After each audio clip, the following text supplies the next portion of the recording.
Salut Joseph, salut Rachel aussi si t'es là et salut à tout le monde qui nous écoute. Donc aujourd'hui je vais te parler Joseph du chapitre 3 de l'Évangile selon Luc. Et pourquoi le chapitre 3? Parce qu'il parle de Jean-Baptiste. Donc on avait vu la dernière fois la naissance de Jean-Baptiste, comment ça l'avait été d'une manière extraordinaire, que ça l'avait été fait. Il y avait un ange qui avait averti son père, Zacharie, qu'il allait avoir une naissance, que sa femme allait être enceinte alors qu'elle était stérile, alors qu'elle était vieille en plus, qu'elle ne pouvait pas avoir d'enfant. On a vu que Zacharie avait été muet, puis après ça, ben là, il avait repris la parole, puis il louait Dieu de ce que son enfant y était né, puis de ce que Dieu faisait des choses merveilleuses.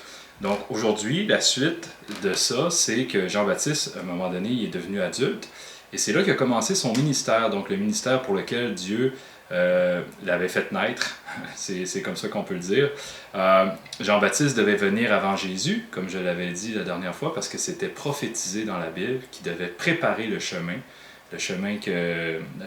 pour que les gens puissent venir à Jésus par la suite. Et c'était quoi cette préparation-là? C'était de préparer les cœurs à être repentants. Donc, ce que prêchait Jean-Baptiste, c'était spécifiquement la repentance. Et tu le sais, Joseph, la repentance, ça fait partie intégrante de l'Évangile. C'est même au cœur de l'Évangile. On ne peut pas annoncer l'Évangile sans parler de repentance, parce que ça commence par là. Ça commence par des cœurs qui sont contris, ça veut dire qui sont tristes devant Dieu à cause du péché qui habite en nous. Et la repentance, c'est vouloir arrêter de faire ce péché-là et vouloir faire le bien à la place. Et on peut lire qu'est-ce que Jean-Baptiste prêchait justement par rapport à ça. Donc, il disait à plusieurs foules, puis pourquoi il s'appelait Jean-Baptiste d'abord? C'est parce que Baptiste, c'est Jean le baptiseur, c'est parce que Jean, il baptisait les gens.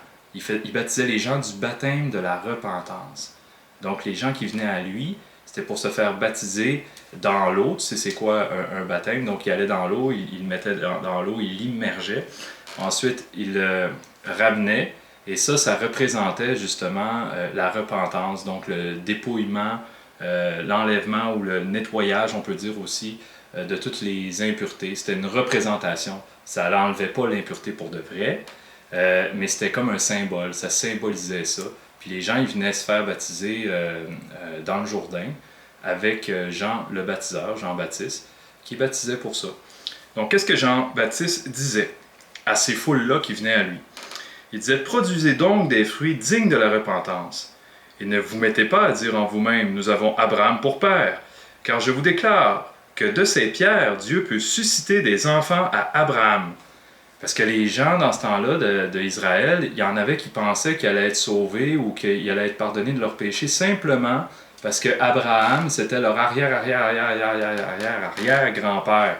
Puis là, ils se disaient, vu qu'on est fils d'Abraham, de sa lignée, de sa famille, ben nous autres, on est déjà pardonnés, on est déjà sauvés.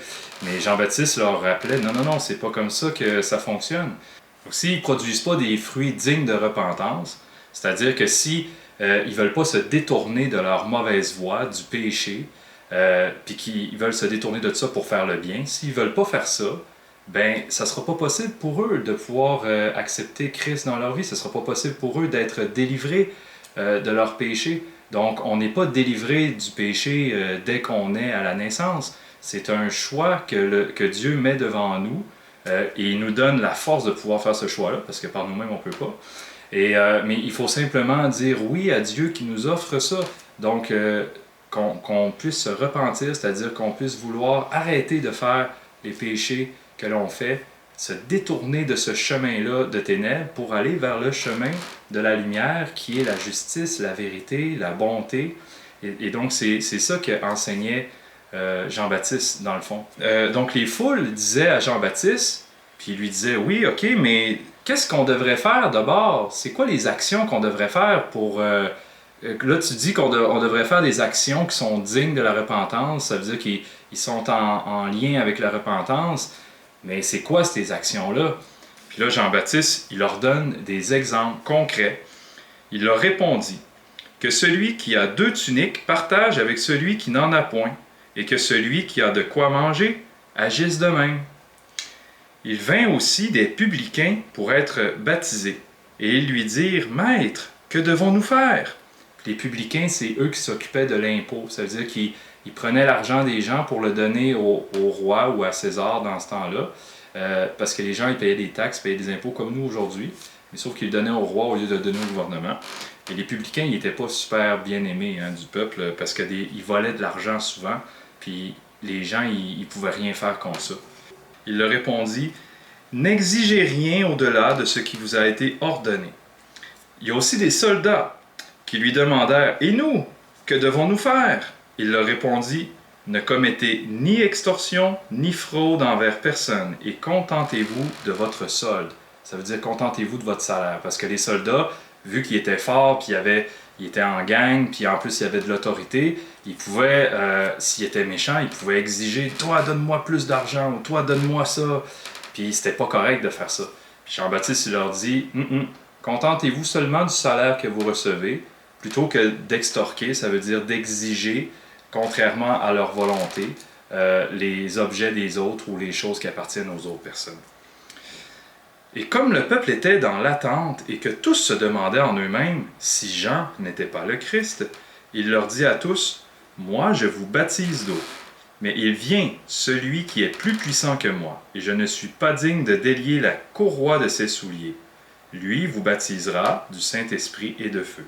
Il a son vent à la main, il nettoie son air, et il amassera le blé dans son grenier, mais il brûlera la paille dans un feu qui ne s'éteint point. » C'est ainsi que Jean annonçait la bonne nouvelle au peuple, en lui adressant encore beaucoup d'autres exhortations.